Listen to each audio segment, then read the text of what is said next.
Hello, Wishmakers Guild. How are you today? It's so great to be with you. I want to thank you all for your continued support and welcome you to this, our second Wishmakers Guild Impact Report video. We got some great feedback from our conversation with Betsy a few months back. And now I'm really happy to have a conversation with our program director, Susie Falk. Hi, Susie. Hello. How are you doing today? I'm good. I'm That's good. good. That's good. Well, it's really fun. Susie and I have a little bit of history, which is awesome. We go back to knowing each other in high school, and we were in some plays together, and our fathers knew each other in high school, and our daughters are currently in high school. So, and just by strange turn of events, we ended up working for the same awesome organization. But we'll resist singing show tunes in this Yeah, conversation. or chanting "Juice the Jackets," or what have you. Okay.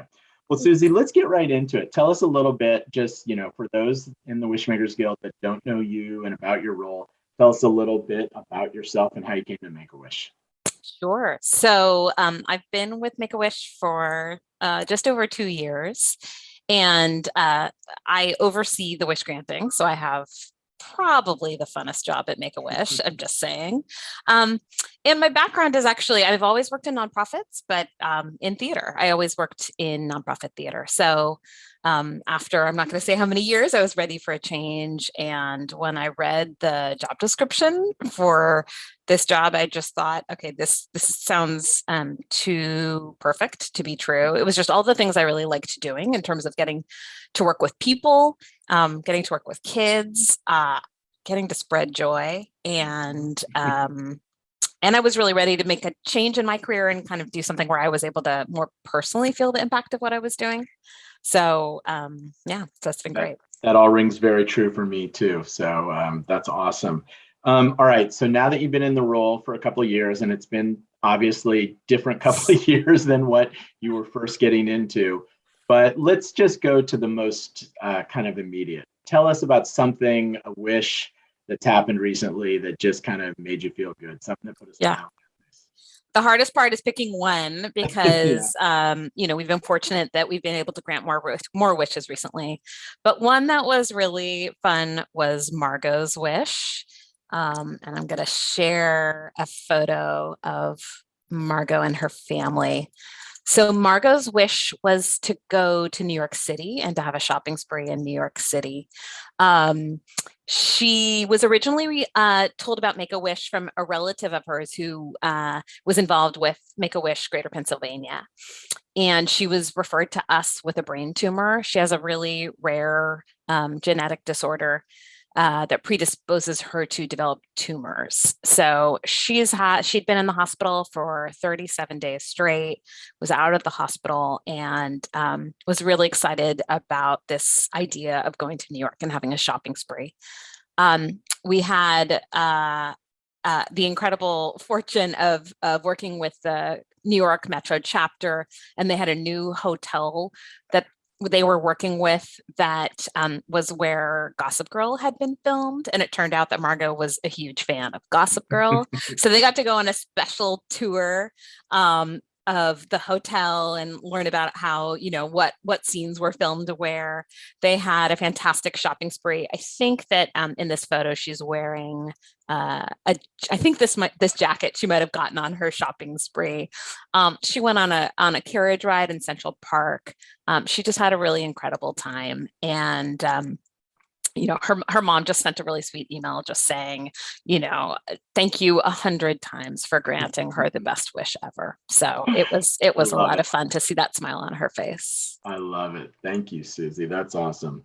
Well, on to kind of just more business items. Tell us a little bit about where we are with wish granting. What is the current status right now? Yeah. Well, it has been an interesting couple of years. And we went from having the majority of our wishes being travel wishes to all of those wishes being on hold for a significant amount of time. So it's been really nice that since September, we have been able to start allowing families to travel again if they're all vaccinated. So we've granted 88 wishes so far in the fiscal year, which is I think more than twice what we had been able to grant at the same point in the year last year. Awesome. And some of those are travel, but some are still shopping sprees. Shopping sprees have been very popular during the pandemic. I think what's different is this time last year, all of the shopping sprees were being granted virtually, whereas now kids are getting to go back in the stores and back in the limos, their favorite part. So we've granted a lot of shopping sprees, travel, both travel involving flying somewhere, but also for families that aren't able to get vaccinated or choosing not to, we're able to do what we're calling regional travel. So they can drive somewhere, and we're able to grant those regardless of vaccine status. Computers have also remained popular, a lot of gaming computers and a lot of puppies. Those are always fun. Those are always super fun. And we're participating in a program that's helping some other chapters, specifically LA, right? Can you tell us a little bit about that? Yeah. So I think our chapter has always wanted to be able to help the enterprise, and we were in a position where we could do that this year, which is that we're helping to grant wishes for the Greater LA chapter. So we've committed to granting 20 wishes for that chapter, and we've just started on our first 5 of those wishes. That's awesome. That's such a great thing. Yeah, most of those are shopping sprees, and those are mostly being done virtually. So it's easy for us to be able to grant them from a distance. And when you say we're granting them, that means we're covering the financials around that. We are taking full ownership of those wishes. That's right. We're still working with the wish grantors that were originally assigned to those wishes in LA, but our wish planners are kind of handling all of the logistics, and then financially, we're also responsible for them as well. That's great. Well, thank you for sharing about that.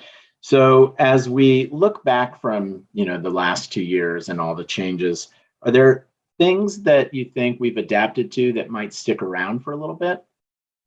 Yeah, I think that while there are things that we miss in terms of being able to do the wish discovery interviews in person, there's also been some advantages of being able to work remotely and get more comfortable working remotely. I think it's meant that for kids who live in more remote parts of our territory, they don't have to wait as long to find wish grantors, because we can assign wish grantors from any part of our territory if necessary. I think we still look forward to being able to do more of those in person, because sometimes there are things that you miss by not being able to kind of be in the home and have that real personal contact. But I think we will keep it as a tool in our toolbox for when it feels appropriate, or, for kids that are maybe in the hospital, and it means we'll be able to work with them quickly. That's great. And one last thing I want to touch on is, the diversity, equity, and inclusion aspects of our work, like so many companies, has become really important.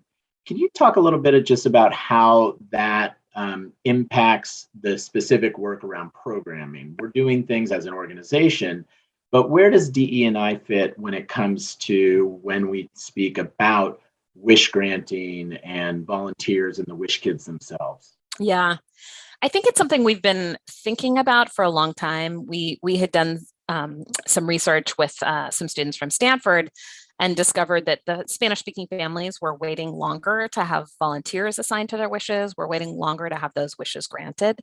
So we were aware of some of those dynamics. The families we work with really represent the diversity of the state. And we know that the volunteers and the staff working with those families don't match that diversity. So I think those are things we're aware of and we're really looking at. I think we're looking at cultural competency, wanting to make sure that that we're meeting those families where they are, and we're meeting their needs where they are, and not making assumptions about what any child wants or needs. So there's a lot. I think there's a lot of work to do. I think there's already a lot that's working about how we operate, and just wanting to make sure we're doing everything we can to provide the best experiences for our families. That's great. Thanks for sharing that. Any last notes you want our Wishmakers Guild folks to know about in terms of just what's coming up in the next few months or anything exciting that they should look forward to? Well, we're looking forward to when the families with those younger kids are able to get their kids vaccinated, and then all of our families will be eligible to travel. Right now, our kids who are younger than 5 or who have siblings who are younger than 5 are still waiting patiently for their wishes. So I think we'll be looking at a lot more Disney wishes in the coming months. We're also still waiting for our friends at Disney to let us know when they're ready to host wish families at Disneyland and Aulani Resort. So we're already granting Disney World wishes, but we're still waiting for Disneyland and Aulani. So I think we're going to continue to see more travel, but we're also excited to have kind of flexed some muscles we didn't have before the pandemic and know we can really grant a lot of creative wishes for families that maybe don't feel comfortable traveling or just have different circumstances. So it's definitely been an interesting learning curve, but we're really excited to have more options to be able to present to families at this point. That's wonderful. All right. Well, Susie, thank you so much for sharing a little bit about yourself and about what's been happening in the program area. It's why so many people are involved with what we do, because that is at the core of everything. So thank you.